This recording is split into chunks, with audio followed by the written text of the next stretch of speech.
go fishing. And they'll be out here on the waters. It'll be just before dawn. There's mist all around.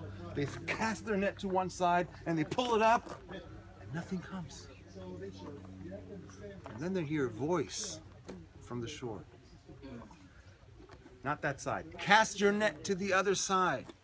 They pull their nets out and they cast to the other side. What do we learn from this?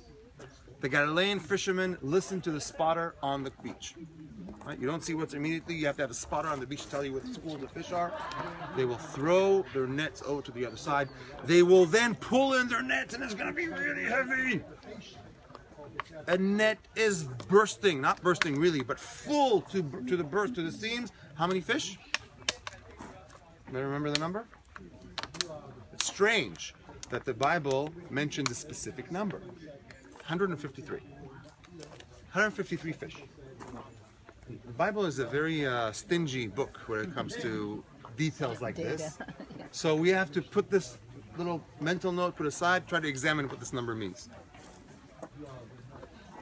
They pull to the fish and then they hear the voice from the shore again. And suddenly the voice is familiar and start to ask themselves, who is that? Who is that? And Peter says, that's our Lord. I know that voice. What does he do? Get out of the boat. Before that, he puts his clothes on and then jumps in the water. Is that weird? When you jump in the water, first you take the clothes off, right? What do we learn from this? Galilean fishermen fished in the nude. Not nude, but without their outer garments. You know, there's ropes, there's water, there's the smell, the stench of the fish.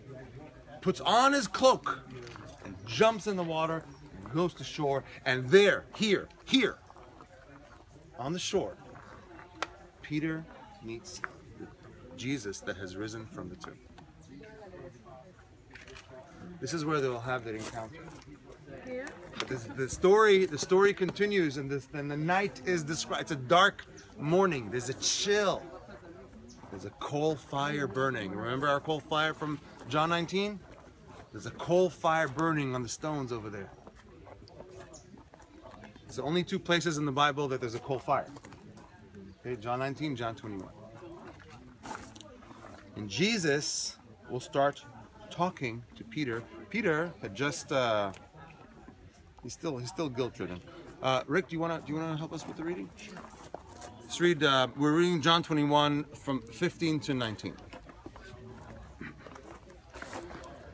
So when they had eaten breakfast, Jesus said to Simon Peter, "Simon, son of Jonah, do you love me more than these?" He said to him, "Yes, Lord, you know that I love you." He said to him, "Feed my lambs." He said to him again a second time, "Simon, son of Jonah, do you love me?" He said to him, "Yes, Lord, you know that I love you." He said to him, "Tend my sheep."